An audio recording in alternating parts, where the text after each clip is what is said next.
Je donne la parole maintenant à Monsieur François Dagnou pour le groupe Paris en commun. Monsieur le maire. Madame la maire, cela a déjà été beaucoup dit, ce plan climat a pour ambition de doter Paris d'un logiciel pour faire face au dérèglement climatique en cours, mais tout autant pour le limiter au maximum. Vous me permettrez cette formule en matière de construction, les promesses s'envolent, mais le bâti, lui, reste. Alors je voulais profiter de ce débat pour illustrer avec un exemple concret ce que nous voulons faire avec ce plan climat et ce que nous faisons d'ailleurs déjà. La médiathèque James Baldwin et la Maison des réfugiés, qui, vous le savez, ont ouvert leurs portes au public cet été dans le 19e arrondissement, témoignent par anticipation de cette nouvelle façon de faire la ville qu'engagent de façon très cohérente et très complémentaire le plan climat et le PLU bioclimatique.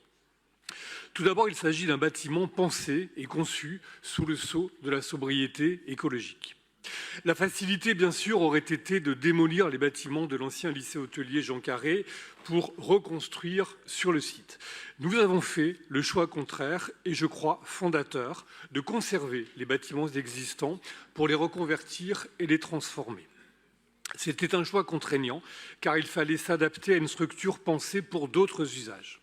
Mais c'était aussi et surtout une invitation à redécouvrir les atouts d'un bâti qui avait le mérite d'être là.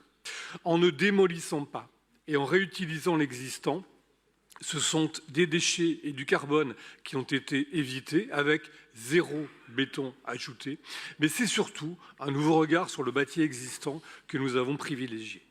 Les 2 bâtiments en béton ont été reconvertis et isolés par l'extérieur, liés par un bâtiment lien neuf, en bois et en matériaux ressourcés, avec un mur en terre crue qui permet de réguler l'hygrométrie et la température tout au long de l'année. J'en profite d'ailleurs pour rendre ici un hommage à Nicolas Miesner, architecte associé à l'autre architecte Philippe Madec, pour les murs en terre crue coulés de cette médiathèque et qui était un des nouveaux pionniers de ce matériau en France. Il nous a subitement quittés l'an dernier durant le chantier. Il consacrait son travail à redécouvrir les vertus des murs en terre crue, matière abondante, locale, sobre, très bas carbone et aux immenses qualités constructives. Le résultat est là et contribuera, j'en suis certain, à promouvoir cette méthode constructive particulièrement vertueuse. Ensuite, si la construction a cherché à être la plus écologique, son utilisation le sera également grâce notamment à des matériaux de construction dotés d'une grande inertie thermique, mais aussi par le développement de réseaux vertueux et innovants.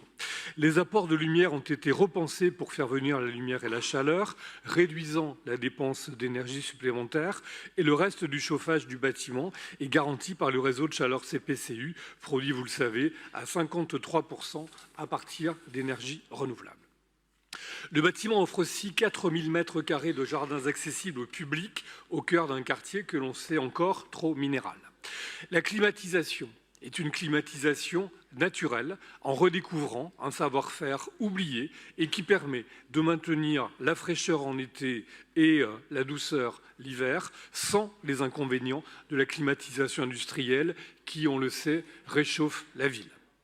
Toutes ces innovations ont été rendues possibles grâce au soutien constant de la ville de Paris.